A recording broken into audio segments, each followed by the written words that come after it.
My name is Margaret Langston. I'm 84 years old.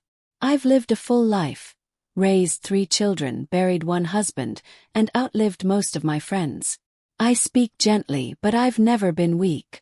My hands may tremble now, but they once built a home from scratch. And my memory, as sharp as the day my husband, Charles, left me an $8 million inheritance.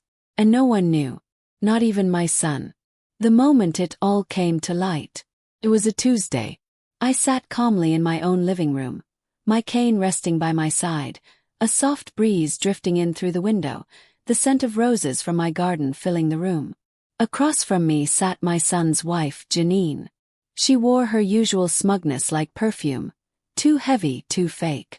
Beside her sat a man in a charcoal suit. Lawyer. Not mine. Janine smiled, lips tight. Margaret, it's time we helped you sort out your affairs. This house is far too much for you. You're old. You're fragile. And quite frankly, it's dangerous for you to live alone. The lawyer pulled out a folder, began laying out documents I hadn't seen before. Power of attorney, property transfer, medical guardianship.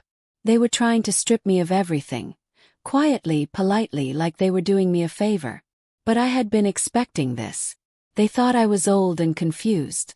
They didn't know I had a lawyer of my own listening in from the next room. They didn't know I had recorded every conversation Janine had ever whispered into her phone. Conversations about hurrying the process, about getting the old woman out, and about accessing the funds before she croaks.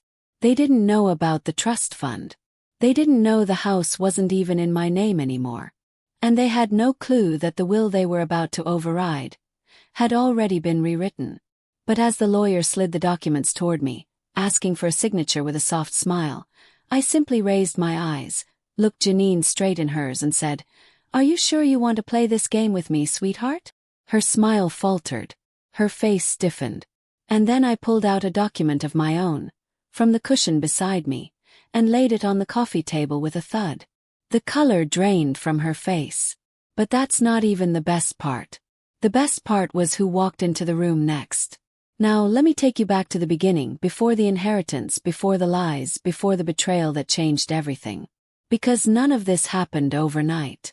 Started small, subtle, almost loving.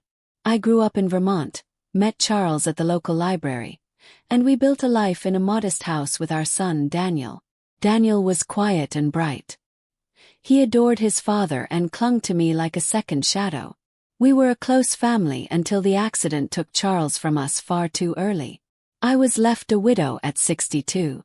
That's when I found out the man I married had quietly invested and built something far greater than I imagined. Hidden stocks, offshore accounts, and a private real estate portfolio. He had done it all quietly, naming me the sole heir in a trust that was to be revealed only after his death. Total just over $8 million. And I told no one. Not Daniel. Not even my closest friend. I wasn't trying to be secretive. I was just cautious. I had watched enough families tear themselves apart over money. Charles trusted me to be wise. So I was. The first few years after his passing were filled with grief, but also a strange sense of independence. I traveled. I read. I baked every Sunday. And I gave, quietly, without asking for thanks. College scholarships. Anonymous donations. I never felt the need to show off. Until the day Daniel brought Janine home. She was beautiful. Polished. Her heels clicked like warnings when she walked into a room. But she smiled warmly enough. First, she took over quickly. Planning holidays, booking hotels, rearranging my home like it was her showroom. "It's better this way," she'd say. "Don't worry, Margaret. We'll take care of everything." Daniel followed her lead. I told myself they were just trying to help. But little things started to disappear. My antique silver. My letters from Charles. Even my favorite cookbook vanished one week. Then came the talk about downsizing. They suggested I move in with them. I declined politely. They pushed harder. That's when I began recording. It was one evening while visiting them for dinner. Janine thought I was asleep in the guest room, but I heard her voice through the wall. "She won't last much longer," she whispered.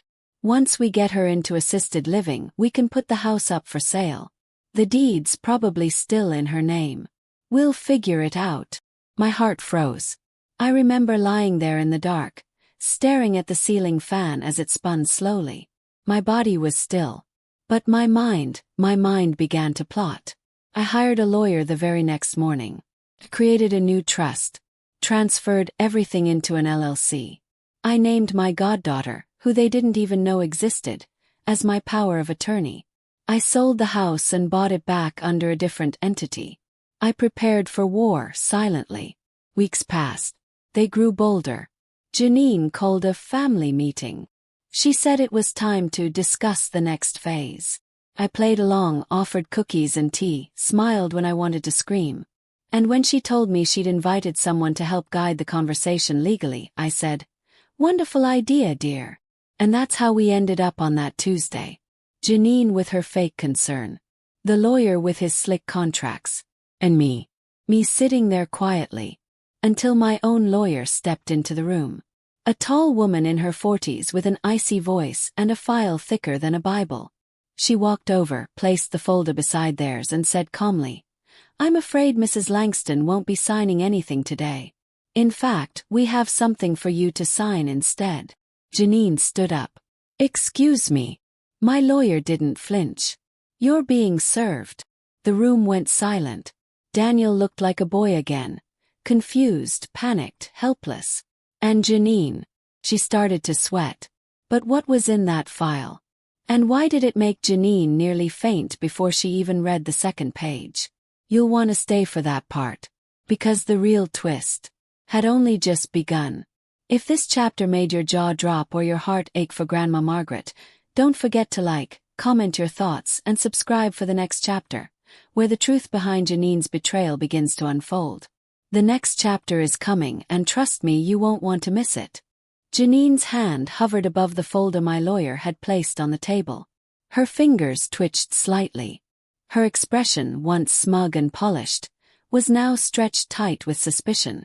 The silence in the room clung to the walls like humidity before a storm. My son, Daniel, was still frozen. I hadn't seen that particular look on his face since he was 5 years old and broke his father's favorite wristwatch. He looked between Janine and the folder like he wanted to disappear into the floor. "You're being served," my lawyer repeated calmly, gently adjusting the thick folder to face Janine.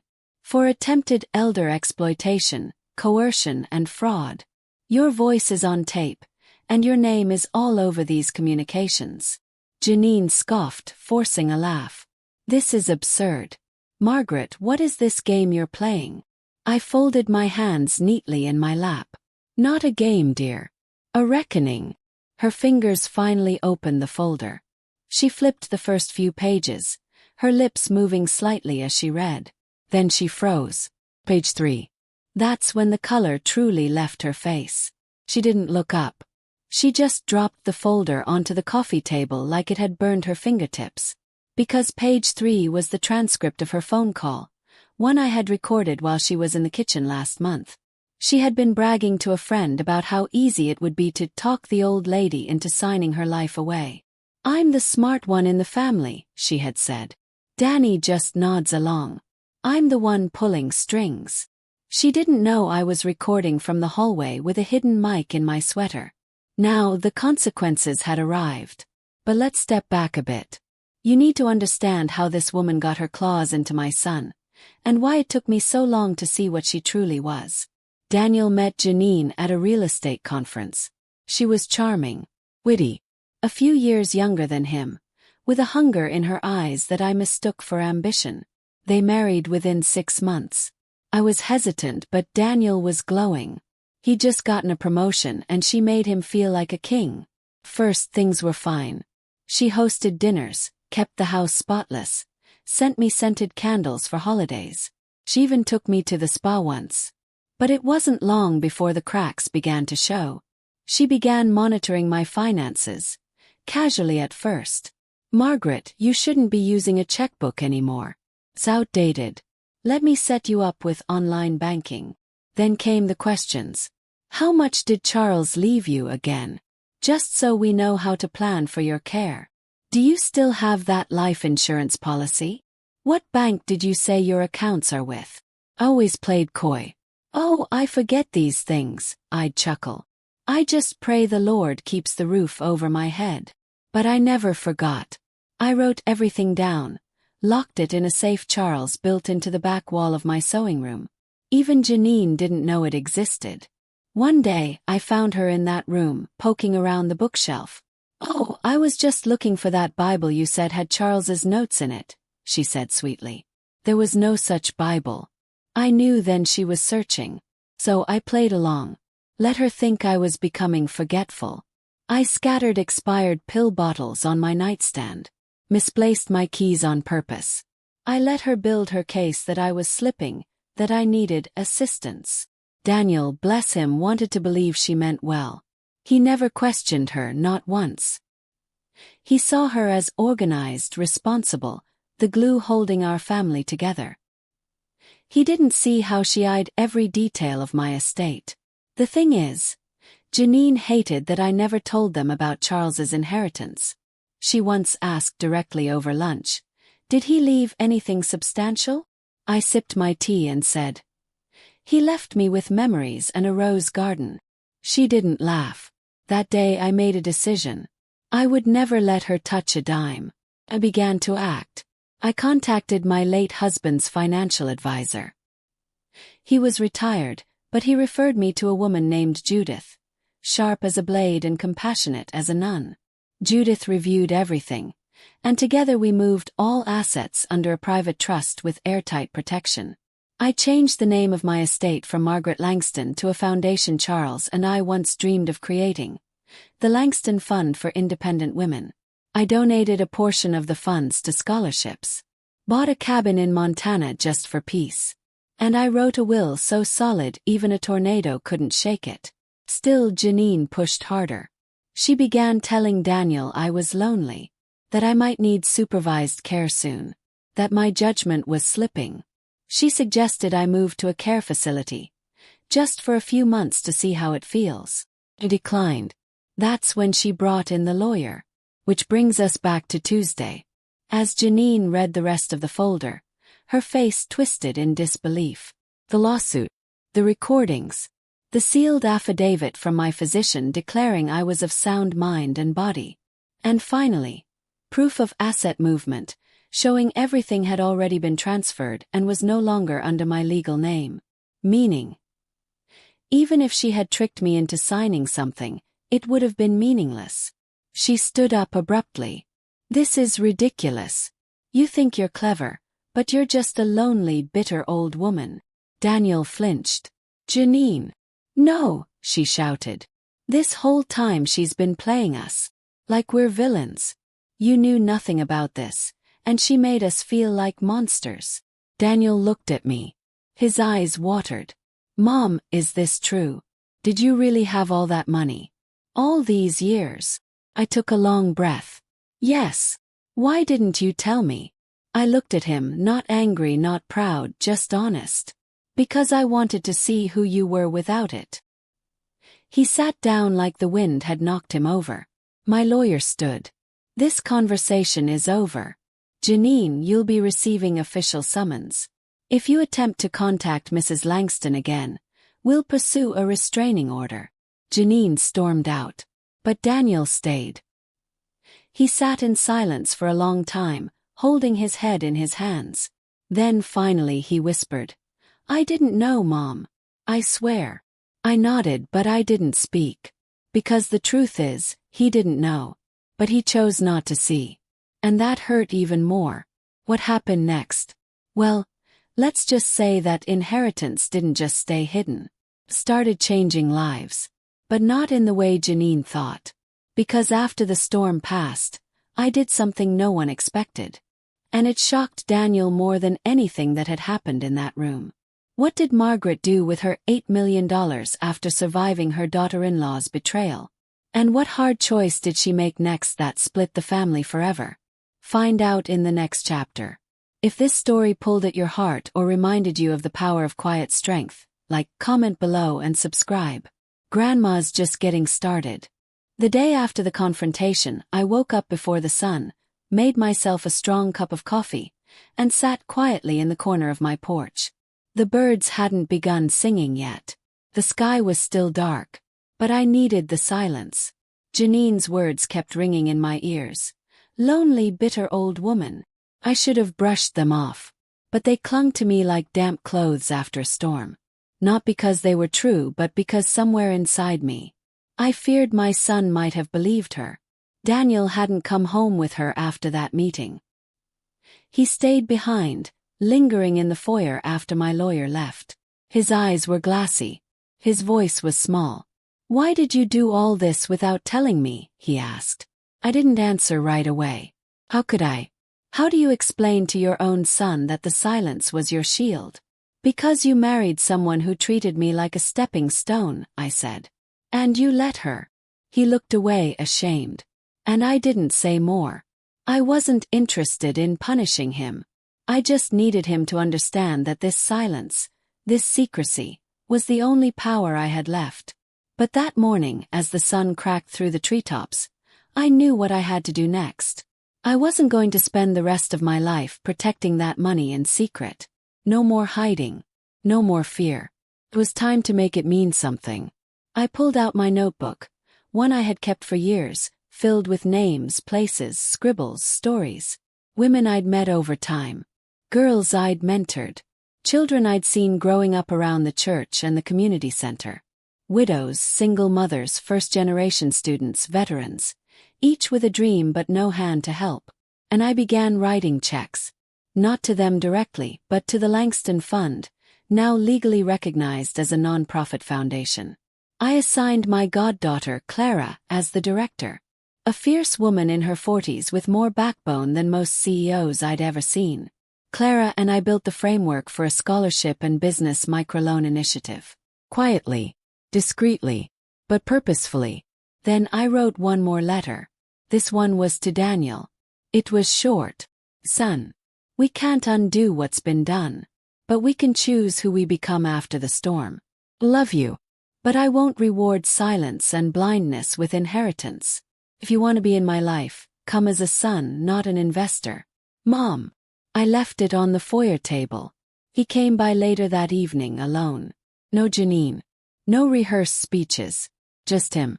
Standing on the porch like a lost boy again. "I read your letter," he said quietly. I nodded and opened the door. He stepped inside and paused. "I think I forgot who you were, Mom. Who you really were before all this. Before Dad died. Before everything." I smiled a little.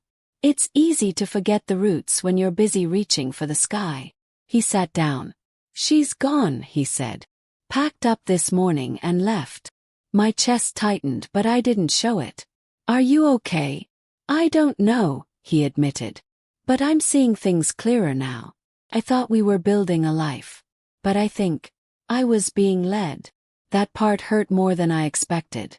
"I was so busy trying to prove I could make her happy, I stopped noticing you were hurting," he added. "And I'm sorry." Silence settled between us. Then he asked the question I knew was coming. "So what happens now?" I didn't rush the answer. Instead, I got up, walked to my bookshelf and pulled out an envelope. Inside was the rewritten will. The one Janine never saw. The one Daniel still didn't know existed. I handed it to him. His hands trembled slightly as he opened it. And his eyes widened. Because the first line read, "To my son Daniel, I leave not money but legacy. If he wishes to inherit anything of mine, let him earn it through service and humility. The Langston Fund will decide."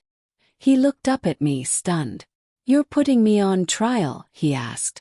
"No," I said gently. "I'm giving you a chance to walk the right road. It's up to you if you want to take it." He leaned back, the letter resting on his lap like a heavy truth. "You want me to work for the foundation. I want you to understand it," I said. "Spend 6 months learning how it runs. Meet the women it helps. Hear their stories. If after that you still care about the money, then we'll talk." He nodded slowly. That was the first time I saw a flicker of the boy I raised. Not the man shaped by Janine, not the polished corporate puppet, but the curious, kind-hearted kid who used to help me tend to the rose garden. He said, "I'd like that." And I believed him. But not everyone believed he'd follow through. Clara was skeptical. "He was willing to hand you over to wolves, Margaret. Be careful. Just because Janine is gone doesn't mean the damage isn't deep." She wasn't wrong. Over the next few weeks, Daniel shadowed her at the foundation. He asked questions. He volunteered at events. He helped file grant applications. At night, he came by my house and we drank tea in silence like old times. He never asked about the money. He just showed up. Then one morning, Clara called me into the office. Her voice was tight, serious. "There's something you need to see," she said. She slid a document across the desk. I picked it up and felt my stomach drop. It was an email, forwarded to her anonymously. From Daniel. To a private investment firm. Subject line: possible payout projections if Langston Fund dissolves in 5 years. And just like that, the little peace I was beginning to feel was gone. How could Daniel betray her again after everything? What was he planning with the investment firm? And who exposed him before it was too late? Don't miss the next chapter. If this chapter made your heart ache or your pulse race, leave a comment, share your thoughts, and hit that subscribe button. Grandma's battle is far from over.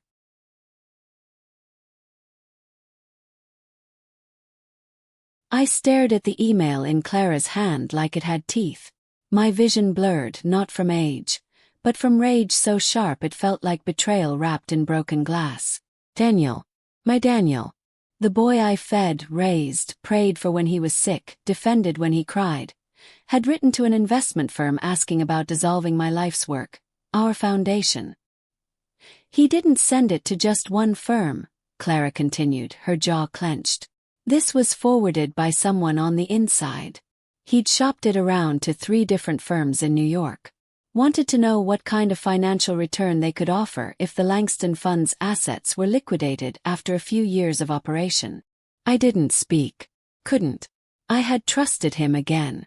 I had dared to believe he was changing. And once again, just like when he stood by Janine's schemes, he had chosen the scent of money over the strength of love. Clara reached for my hand. "We can cut him off now, Margaret. Legally. I'll make the call. We file a notice, remove him from any role." "No," I said, voice cold. "Not yet." Her eyebrows lifted. "You're serious?" "Yes." I swallowed hard. "He's not done showing who he is. And I want to see all of it. Every last shadow." I walked out of that office with my spine straighter than it had been in years. Daniel came over that night with flowers in one hand and pie in the other. "Guess who filed 5 full grant applications on their own today?" he said proudly. Smiled. "You're learning fast." He sat at the table and started rambling about how inspired he was by a single mother the foundation had just helped. I nodded, watching his eyes. Listening not just to his words, but to what he didn't say. Then slowly I said, "And when the time comes, would you be ready to take over the fund, Daniel?" He blinked. Hesitated. "Well, yeah, course. I mean, if that's what you want. I'd do it for you, Mom." Liar. But I smiled again. The next day, I paid a visit to someone he didn't know I still kept in my circle. Detective Rachel Flores, retired but sharp as ever. Her grandson used to mow my lawn in high school, and she owed me a favor from long ago when I helped her mother with home care. I handed her the forwarded email. She scanned it, nodding. "It's not illegal, but it's morally filthy. You want me to dig deep," I said. "And fast. I need to know who's in his corner. Who's waiting to benefit. Because betrayal that deep never walks alone." Someone was guiding him. Whispering. Rachel promised to call within the week. Meanwhile, I asked Clara to change all internal passwords, limit Daniel's access, and create dummy financial records. Nothing criminal, just staged documents that would look like the fund was growing faster than reality. "I want to bait him," I said. "You sure?" He played with my trust. Now I want to see how far he'll fall chasing the wind. 3 days later, Daniel came by unannounced, nervous and excited. "Mom, I know we talked about not making any big moves yet, but I had a meeting, casual, nothing official, with a firm that helps nonprofits scale globally." I sipped my tea. "Oh," he nodded. "They said with the right narrative, an older founder passing the torch, a successful son taking over, we could attract media coverage, bring in outside investors, make this thing huge." There it was, the hunger in his voice. Not for the mission, not for the women, not for the impact, but for the empire.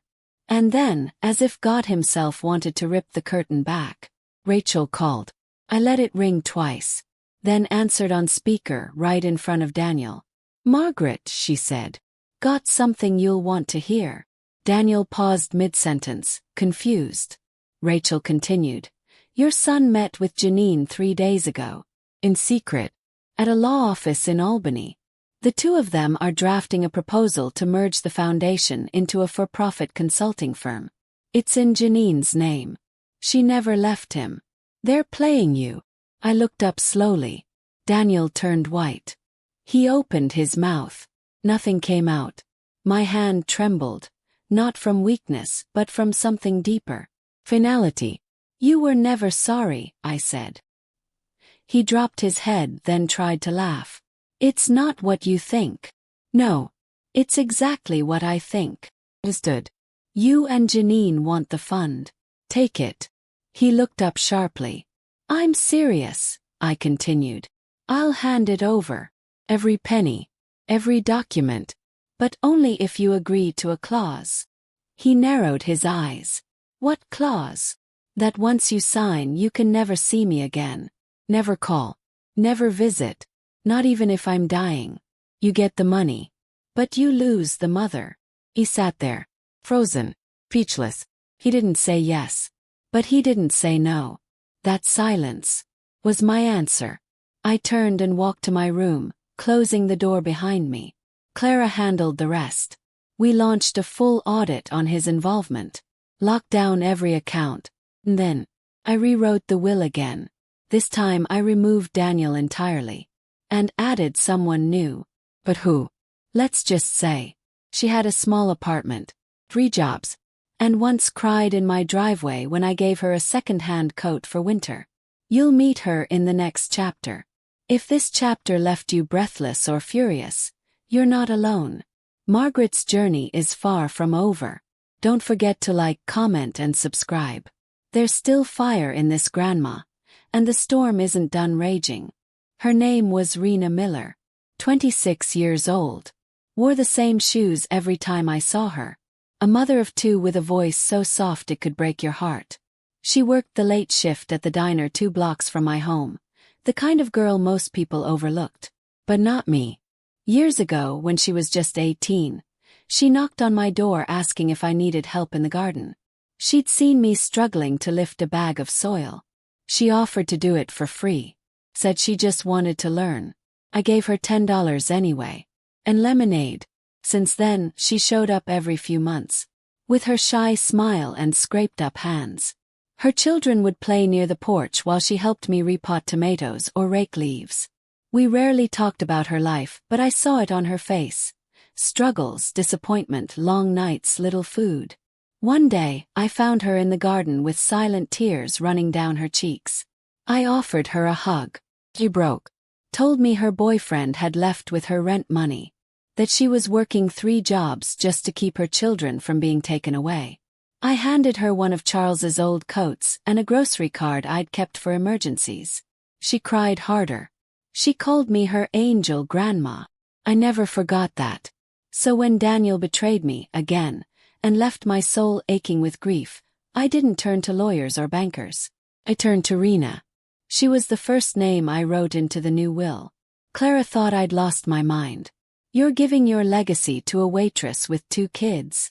Smiled. "No, Clara. I'm giving it to a mother who never gave up." We invited Rena to the foundation one afternoon. She came in wearing her best clothes, a simple navy blue dress with a small tear at the hem. Her hands trembled as she held her purse close to her chest. "Thank you for inviting me, Mrs. Langston," she said. "Call me Margaret, dear." Clara walked her through the building, explained the mission, the scholarships, the microloans, the leadership training. Rena listened with wide, wet eyes. When we sat down again, I said it plainly. "I want you to help lead this. I want your voice here. I want someone who knows what it's like to struggle, not someone who sees it from a window." She blinked at me. "But I'm nobody." I reached for her hand. "No, you're everybody they ignore. And that's why you matter." She cried. She said yes. And just like that, the tide turned. Rena enrolled in night school. Clara began mentoring her. We introduced her to the board as a community outreach consultant. But we all knew she was the heart now, the soul. She started a new program inside the foundation called First Chances. It focused on women like her. Young, broke, often shamed, and always overlooked. Within weeks, we had over 200 applications. And the media took notice. But with attention comes danger. Because Daniel saw the news article. From struggle to stewardship. Young mother helps elderly philanthropist transform foundation. And he lost it. He called me at 2:13 a.m. I didn't answer. He texted 27 times. Accused me of losing my mind. Said Rena was a scammer. Threatened to expose the foundation if I didn't put him back on the board. Then came the final message.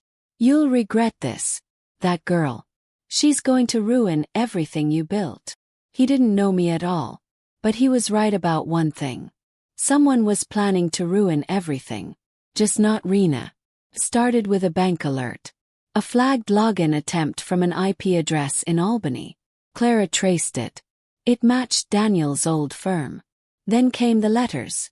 Fake grant applications using our foundation's name. Rena's forged signature on a request for $1.5 million. Someone was trying to create a paper trail to accuse her of embezzlement. We caught it in time. Barely. Clara sat me down. "This isn't just petty revenge. Someone wants Rena discredited permanently. If this went through, she'd be investigated by the IRS, maybe arrested. And the foundation would collapse under public suspicion." My hands balled into fists. I had stayed quiet long enough. It was time for Daniel to feel the consequences of a mother's pain. I met with Rachel Flores again, this time with everything in hand. The forged paperwork, the server logs, the bank alerts, Rena's laptop, where the fraudulent documents weren't. Rachel built the case. Quietly. Legally. She found the real bombshell while digging through Janine's financial records. Daniel and Janine had opened a shadow account under a shell company name, MJD Holdings. Guess what those initials stood for? Margaret Jeanette Daniel. They were trying to impersonate my foundation using my own name. And worst of all, they had forged a backdated power of attorney document, claiming I had given Daniel control of my estate 6 months ago. Rachel stared at me across her kitchen table. "You know what this means, Margaret. They're not just trying to siphon money. They're trying to erase you." And that broke something in me. I stood slowly. "I want them both charged." Rachel nodded. "We're building the case. But it needs one last piece. A recording. Catch them admitting it." And I had just the plan.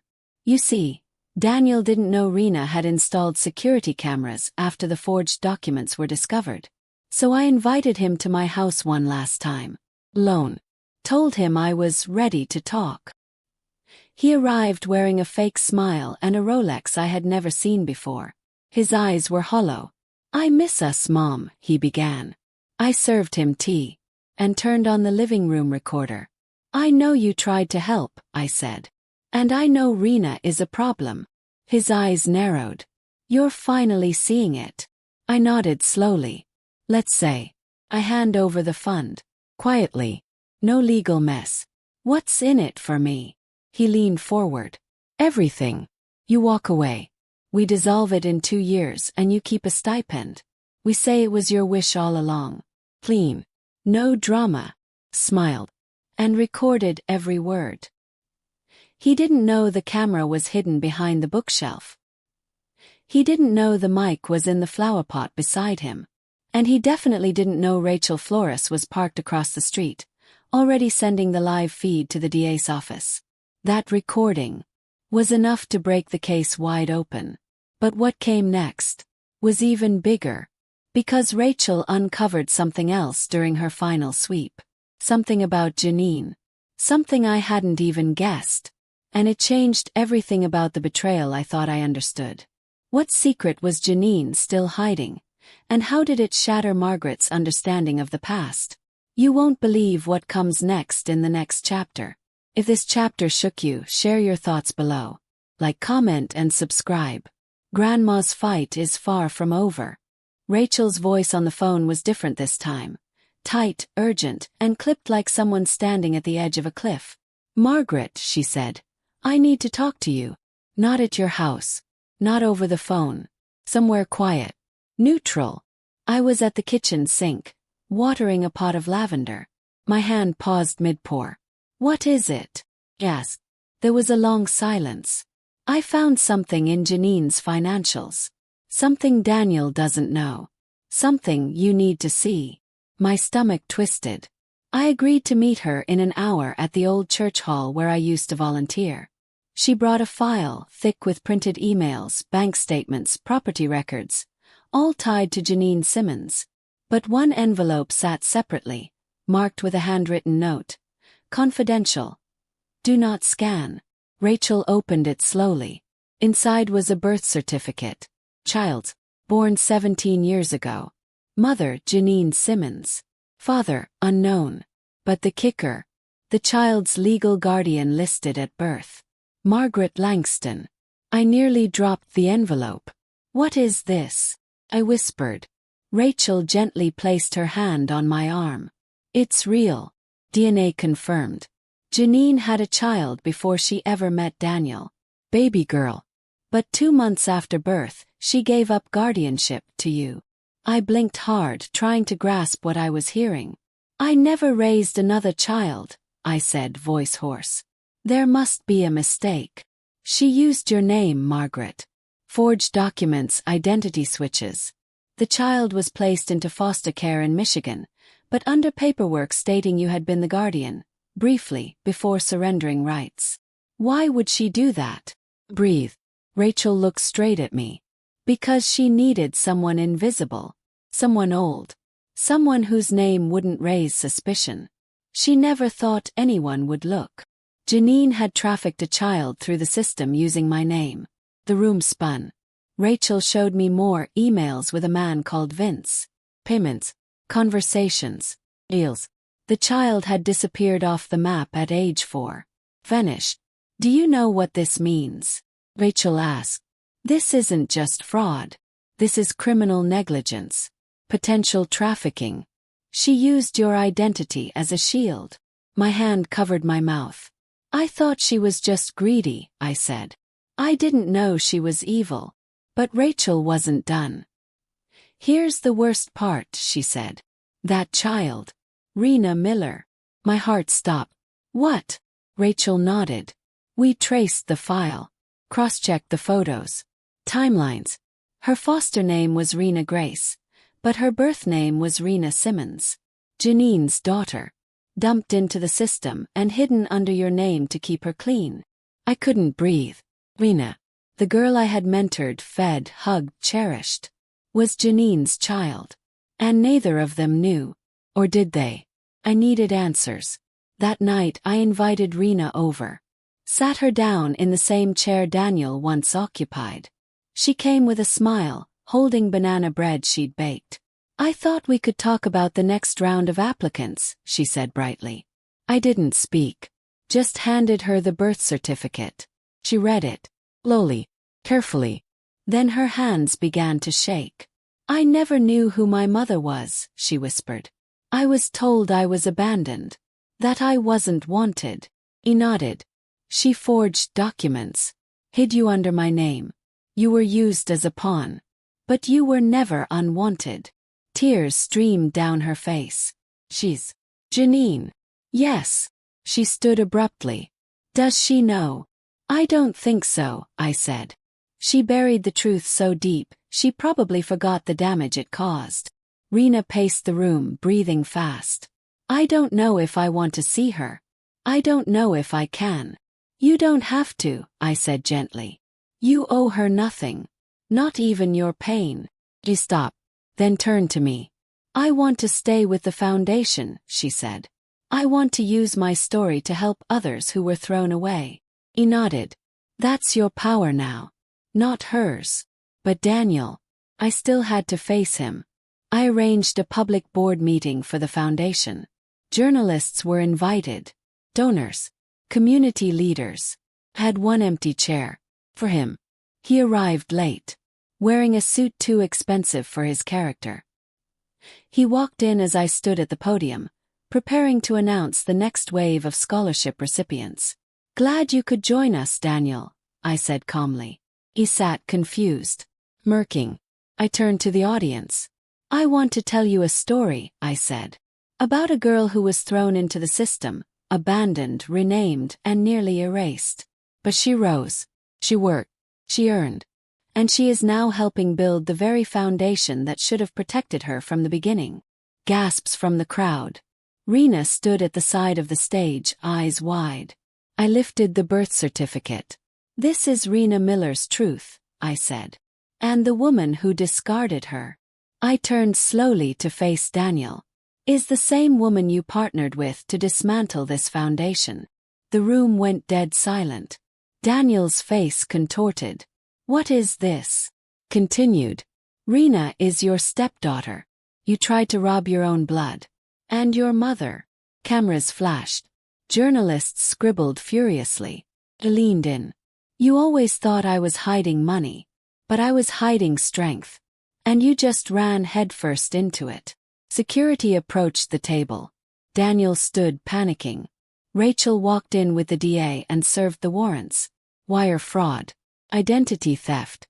Attempted conspiracy to defraud a nonprofit. As he was led away, he looked at me, eyes wild. You destroyed me. I looked him straight in the eyes. No. You did that all by yourself. The crowd erupted into stunned whispers. And in the corner, Rena held her hands over her mouth. Crying, but not from sadness. From release.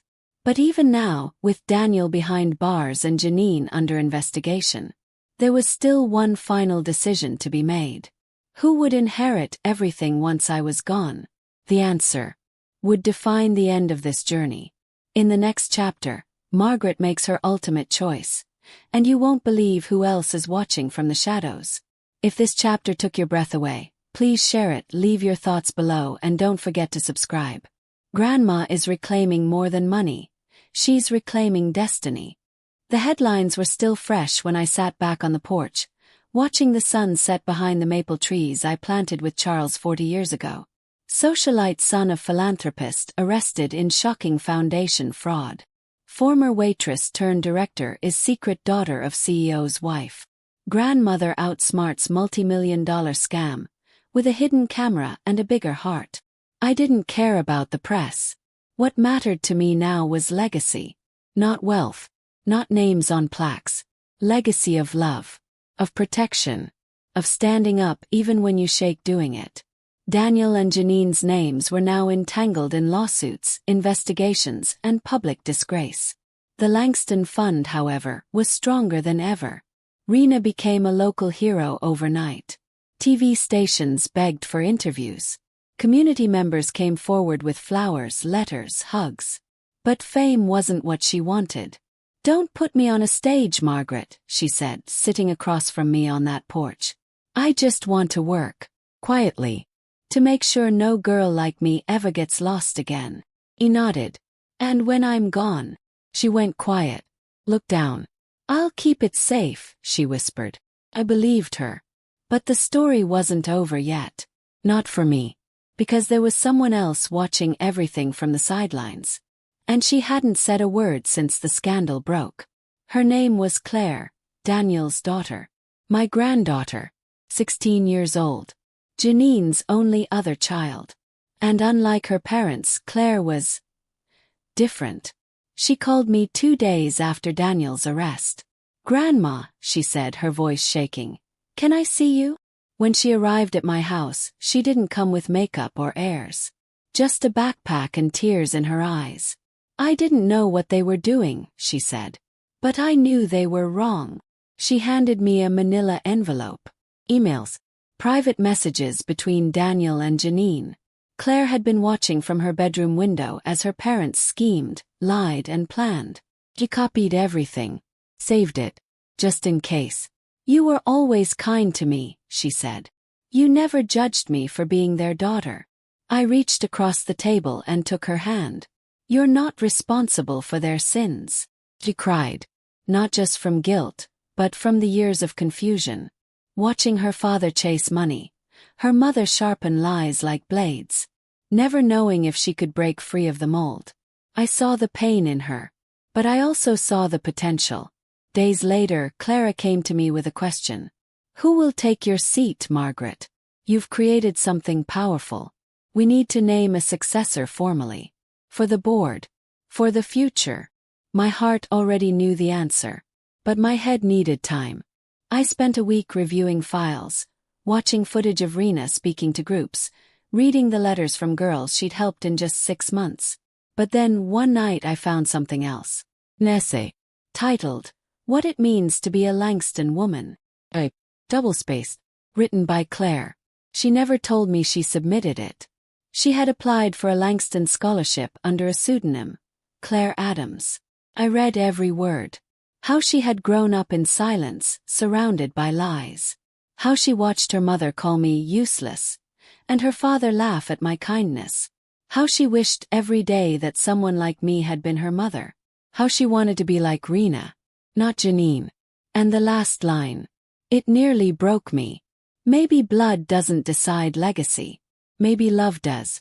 If that's true, then I hope I can earn the Langston name. Not by being born into it, but by rising through it. I knew what I had to do. At the next foundation dinner, public, televised, I made the announcement. I stood before a crowd of donors, volunteers, women from halfway houses, veterans, single mothers, high school seniors, all whose lives the Langston Fund had touched. I spoke slowly, clearly. "Legacy is not inheritance," I began. "It is not gold passed from hand to hand. It is fire. And only those who protect it from the wind, who carry it through the storm, deserve to bear its light." Pause. "My son will not inherit my foundation. Name. Or my fortune. But my granddaughter," I said, turning toward the side stage where Claire stood, clutching that same backpack, "has earned the right to try." More gasp.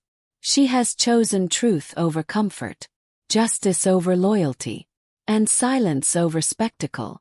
And so today, I name Claire Langston as my legal successor and future chairwoman of the Langston Fund."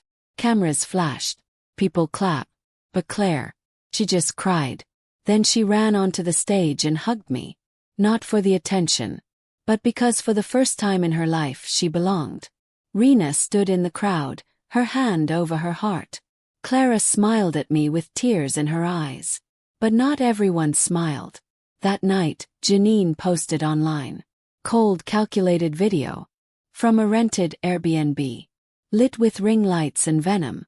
She said I had manipulated her child. That I was using my wealth to erase the truth. That Rena had stolen her birthright and Claire had been brainwashed. It went viral. But the comments, they were on our side. And then, the real surprise dropped. Someone anonymously released a hidden recording of Janine and Daniel discussing how they'd tried to force Claire into forging my signature 6 months prior. Claire had refused. That's why Janine cut her off emotionally. Why Daniel started withholding money from her school fund. Claire had been under pressure long before she ever came to me. And she had kept her silence to protect me. The internet erupted in support. Hashtags, news articles, even offers from publishers. But none of that mattered. Not to me. Because as I sat in my quiet home that night, with Rena beside me and Claire asleep upstairs, I felt peace for the first time in years. I had fought to protect my name, my home, my heart. And now I had something better than money. a family worth fighting for. But one final battle still waited in the shadows. Because someone was still trying to freeze the Langston Fund's accounts behind the scenes. And the only person who could be behind it was someone inside. In the next chapter, Margaret faces the ultimate betrayal and must protect the fund from collapse in the most unexpected way. You've come this far. Don't miss the final battle. Like, comment, and subscribe. The finale is coming, and Grandma's not backing down. I woke to my phone buzzing at 5:41 a.m. Clara's voice on the other end was sharp. No room for pleasantries. Margaret, we've been frozen. My heart skipped. What? She exhaled hard. All the foundation's bank accounts. Everyone. Frozen by a court injunction filed in New York. Under the claim that the Langston Fund's assets are under dispute pending inheritance litigation. I sat up straighter. That can't be right. Daniel is in custody. The will was revised. The foundation's ownership is locked in. That's the thing, Clara said. The petition didn't come from Daniel. Pause. It came from someone named Martin Langston. Blink. That's not possible. Charles and I never had another son. No, you didn't, Clara replied grimly. But apparently, Charles did. The room spun. Who is he? We're still digging, she said. But Margaret, whoever he is, he's already convinced a judge that he might be entitled to half the estate, which gives him grounds to freeze the accounts until it's sorted. I stared at the wall across from me, where Charles's portrait hung in its wooden frame. The man I built my life with. The man I loved beyond reason. What had he kept from me? Called Rachel. Within the hour, she was at my door with a file. It's true, she said. Charles had a relationship before you. The woman's name was Denise Coldwell. Short-lived. Quiet. She died giving birth. And Charles never told me. I asked, almost in a whisper. Rachel's face softened. He didn't know. Or at least there's no proof that he did. But Martin's birth certificate says Charles Langston is the father. And he's found a way to claim it publicly. And now he wants to steal my husband's legacy through a loophole, I murmured. Rachel nodded. Not just his legacy, yours. I stood and walked to the kitchen window, where I could see Rena helping Claire rake the front lawn. 2 daughters, not by blood but by love, keeping the house together while vultures circled above. I wasn't going to lose to another greedy man. Not again. Rachel laid a document on my table. He's pushing hard. Wants half the foundation's assets. Says the Langston name belongs to him, and that you manipulated everything after Charles died. Turn slowly. We fight. Rachel hesitated. Margaret, he's smart. Young. Quiet. He's not brash like Daniel. He's built a team behind the scenes. We're up against more than a man. We're up against an entire legal strategy. I smiled bitterly. Then we don't just fight him in court. We fight him in public. Over the next 2 days, I did something I hadn't done in decades. I stepped in front of cameras. Told my story. Told our story. I went on local television, holding Claire's hand in one and Rena's in the other. I looked straight into the lens and said, I am 84 years old. I've been betrayed by the people I raised and loved. I've been called senile, fragile, manipulative, and irrelevant. But I built a foundation with my own hands and heart. And now a man who never knew my husband, who never shook my hand or sat at my table, wants to steal it from me. But I will not let him. The interviews went viral. Donations surged. The Langston Fund's social media exploded with support. Women from across the country sent stories, letters, even videos saying how the fund changed their lives. Still, the court date loomed. And Martin, he finally showed up. We met face to face outside the courthouse. He was in his 40s, sharp gray suit, cold eyes, and a smile that didn't quite reach them. Mrs. Langston, he said with a nod. You're quite the media force. You're quite the coward, I replied calmly. Hiding behind your lawyers. He chuckled. My claim is legal. That's all that matters. But not moral, I shot back. Charles never claimed you. Never gave you a cent. You never reached out until there was money on the line. He shrugged. Doesn't mean I'm not entitled. I leaned closer, lowering my voice. And it doesn't mean I'll go down without exposing every inch of who you are, including your gambling debts in Atlantic City and your fraud conviction in '08. His smile vanished. Yes, Rachel had dug deep. Inside the courtroom, the judge reviewed both sides. Martin's team argued lineage, blood, DNA. Ours argued legacy, will, and intention. But the money, the fund, was in limbo until a ruling could be made. That night, I sat with Claire and Rena in my living room. I might lose this, I said honestly. They both looked at me, stunned. But the foundation, Claire began. Will survive, I said, because I made one more move. They waited. I sold the last private asset in my name, the Montana cabin, and I transferred the proceeds, $1.7 million, into a brand new trust. One that can't be touched by courts because it's not tied to the Langston Fund. And I named the beneficiaries. I handed them a copy of the trust. Claire read it first. Her jaw dropped. It's for us. He nodded. You two will run a new project. The Langston Daughters Initiative. Focused on young women aging out of foster care. You'll hire them, house them, teach them how to fight. Rena covered her mouth. Smiled.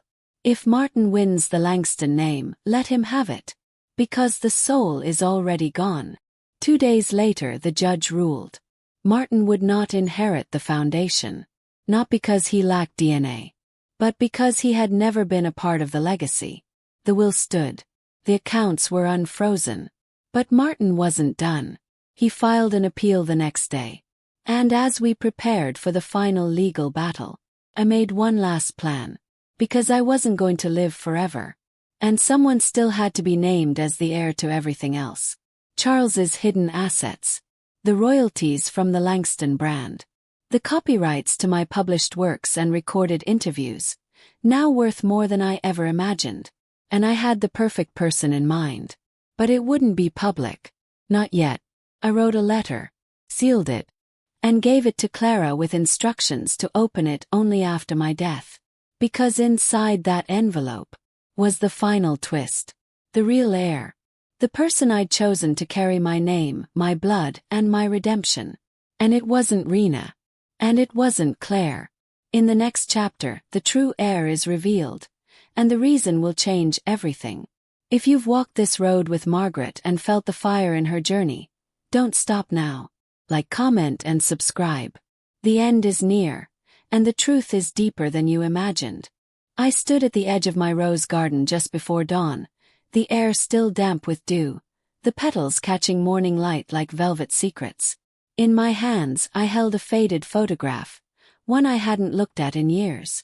It was me, Charles, and a young girl. Not Rena. Not Claire. Someone else entirely. Her name was Lydia. She was my sister's child. Born into chaos. Raised by addiction. Thrown into my arms the day her mother overdosed in a gas station parking lot. She was 6. And I raised her for 4 years before the system ripped her away, declaring me too old at the time and Lydia in need of younger guardianship. I fought. I wrote letters. I hired lawyers. But I lost. And Lydia was placed in a group home out of state. I only got to see her once more, on her 10th birthday. She never forgot me. Years later, after I inherited Charles's estate and buried the weight of my grief beneath legal walls and carefully filed trusts, I hired a private investigator to find her. Took 5 years. But he found her. She was living under a new name, Lydia Cross. Working as a paralegal in Arizona. Quiet. Out of sight. Still haunted but breathing. I never told anyone. Not because I was ashamed, but because I didn't want to break the life she'd rebuilt with reminders of everything she lost. Till now. Until the world tried to strip me bare. Until Daniel and Janine and Martin Langston circled like wolves, trying to tear down my legacy, thinking all I had was a name. They had no idea I had a buried flame. So when I realized I might not live long enough to see the end of the court battles, I wrote Lydia a letter. And in it I told her everything. That she had always been mine. That the estate, the part one never spoke of, was hers. That she had always been the quiet center of my why. I sealed it in a white envelope and handed it to Clara the next day. If anything happens to me, I said, you send this to her. The address is inside. Clara blinked back emotion. You never told me. Smiled. Some roots stay underground until they're ready to bloom. Meanwhile, Martin's appeal gathered speed. He claimed he had new evidence. An old journal of Charles's that mentioned a second child, vague enough to raise questions, but dangerous enough to warrant a hearing. Our lawyers pushed back hard. The court date was set for 4 weeks. And then the unexpected happened. Martin vanished. No one could find him. His lawyers claimed he skipped a scheduled meeting, then dropped out of communication. His apartment in Brooklyn was empty. No forwarding address. No phone activity. No bank usage. Rachel called me. This is either a play or a panic. Rena and Claire didn't trust the silence. What if he's planning something worse? Rena asked. Something public. Something violent. I shook my head. No, Martin's not violent. He's vain. Still, the foundation's board locked everything down again. Clara secured passwords. Rachel tightened the security protocols. And I wrote a second letter. This time to the public. Farewell letter. Not because I was dying, but because I needed closure. I posted it on the Foundation's website. To those who have watched me fight. You may think I've spent my final years guarding money. But I wasn't. I was guarding meaning. I have known betrayal. I have known heartbreak. But I have also known redemption, through daughters I didn't give birth to. And one I once lost. Legacy is not what you leave in a vault. It's what you leave in hearts. And mine is full. Margaret Langston. The post went viral. Comments poured in. Women from all over the country wrote tributes. A girl from Memphis said she named her baby Margaret after hearing my story. A non-profit in Chicago sent a proposal to create a Langston Women Rising program. But 2 days later, a knock came at the door. And when I opened it, I almost fell to my knees. It was Lydia, 42 now, worn but glowing. Her eyes, the same soft gray as her mother's, but filled with something stronger. Resolve. She didn't speak right away. She just reached out and hugged me. Fierce. Like the kind of hug that speaks in silence. I read your letter, she whispered. I didn't think you'd still remember me. I pulled back, tears burning. You never left my heart. Not for a second. She stayed with me that night. And I told her everything. The betrayal. The foundation. Rena. Blair. Martin. Daniel. She listened without judgment. And when I was done, she said, "What do you need from me?" And I told her, "Not a thing." "Then let me give you something," she said. "Let me stand beside you now. Not as a secret, not as a memory, but as your daughter." He nodded and cried. The next morning I brought her to the foundation. Clara hugged her. Rena cried. Claire clung to her like a long-lost sister. I called a press conference. The last I would ever give. I stood on that stage. Rena on one side, Claire on the other, and Lydia at the center. "My name is Margaret Langston," I said. "And this is my family. This is my legacy. And if you ever doubt what love can survive, look at us." The applause rang like church bells. But just when we thought the storm had passed, call came in. From Rachel. "Margaret," she said, "I found Martin. He's in a hospital in Chicago. Comatose. Drug overdose. But before he collapsed, he made a video. Scheduled to release online." I felt my chest tighten. "What kind of video?" Rachel sighed. "A confession. And what he confessed would change the story forever. In the next chapter, the final truth is revealed. And it will either restore the Langston name or destroy everything Margaret built. If you've stood with Grandma this far, You don't want to miss the last step. Comment, subscribe. The finale is next, and it will echo long after it ends. The morning the video dropped, the entire country seemed to hold its breath. News outlets scrambled. Social media exploded. And my phone didn't stop ringing for hours. But I didn't answer. I just sat in the living room, wrapped in my old green shawl, with Lydia by my side, Rena on the floor cross-legged, and Claire curled up on the couch, our little circle of survivors. 3 generations of women who had been underestimated, discarded, or hurt. And yet here we were. Rachel called. "It's out," she said. "It's worse than we thought. But it might just save everything." I took a deep breath and opened the laptop. There he was, Martin Langston, in a dim hotel room, pale, trembling, visibly high, recording his final words. "I'm not the man I claimed to be," he began. His voice was hoarse, his hands shaking. "Yes, Charles Langston was my biological father. But no, he didn't know I existed. My mother lied to me. She built this fantasy that he abandoned us, that he owed us. I came looking for blood justice. But I found something uglier." He paused, looked straight into the camera. "Janine Simmons found me. Said she had a plan. Said if I helped her file claims on the Langston estate, we could split the assets. She promised money, revenge, even power." My blood ran cold. Rena covered her mouth. Claire sat up. "But she lied to me too," Martin continued. "She used me. And then, when the foundation didn't fall, she ghosted me. Sent me hush money. I spent it. Got deeper into my old habits. And now here I am." His eyes filled with tears. "To Mrs. Margaret Langston, I'm sorry. You never deserved this. None of you did. And to Rena," he faltered, looked away. "Your mother used me to hurt you. And I was too lost to see it. But you're the only one with real strength. Don't let anyone take that away from you." He coughed, looked into the lens one last time. "I'm not proud of who I am. But maybe this truth will give you peace. Maybe I can still do something good with the mess I've made."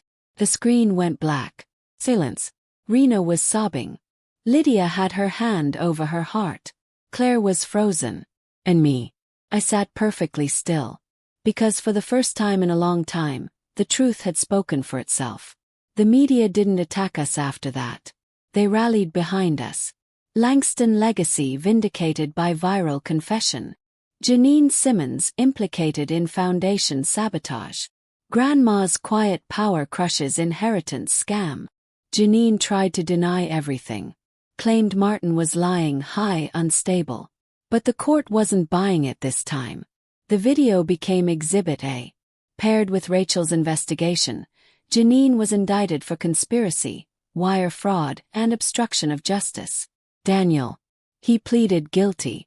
Took a lesser sentence to avoid dragging Claire into the mess. He wrote me a letter from jail. I didn't read it. Some doors are better left closed. But what I did open was the door to something bigger. 6 months later, the Langston Daughters Initiative officially launched in 3 states. Rena became executive director. Claire was named youth advisor. And Lydia, she took over as CEO of the entire Langston Foundation. She used her paralegal skills to rewrite our bylaws, adding protections for vulnerable donors, a vetting system for board members, and a permanent clause in my name that states, "No Langston wealth shall ever pass to anyone who disrespects the dignity of the women it was built to protect." It was the clause I was most proud of. And me. I stepped down quietly. No party. No farewell event. Just a small brunch in the Rose Garden, where Rena, Lydia, and Claire gave me a silver pendant shaped like a flame. "Because you lit the fire," Lydia said. I held it close and smiled. "All I ever wanted was for you to carry it." Months passed, and I watched from the porch as girls once forgotten found their voices. As Rena held workshops with women who had lived on park benches. As Claire got accepted into Harvard to study nonprofit law. As Lydia sat on national panels about ethical inheritance and equity. And one crisp autumn afternoon, I finally opened the letter Charles had written me before he died, something I'd kept sealed in my dresser for 22 years. Inside it said, "If anything happens to me, Maggie, don't give our son everything. He'll need to grow on his own. Give our name to someone who will protect it, even when you're gone. That's the real treasure. I trust your heart." Charles cried. Then I laughed. Because even from the grave, that man knew exactly what I needed to hear. My name is Margaret Langston. I've lost family. And I've built one. I've been betrayed. And I've been blessed. But most of all, I lived on my own terms. And left behind not just dollars, but a dynasty of daughters who will never again let someone like Janine whisper them into silence. So if you're hearing this, if you felt broken, overlooked, or used, know this. Your story isn't over. Sometimes the end is just the beginning. If this story moved you, reminded you of your worth, or lit a quiet fire inside your chest, please like, comment, and subscribe. Margaret's legacy is a reminder to us all. Age doesn't make you weak. Silence doesn't mean surrender. And strength. Sometimes it sounds just like a grandma whispering, "Not today."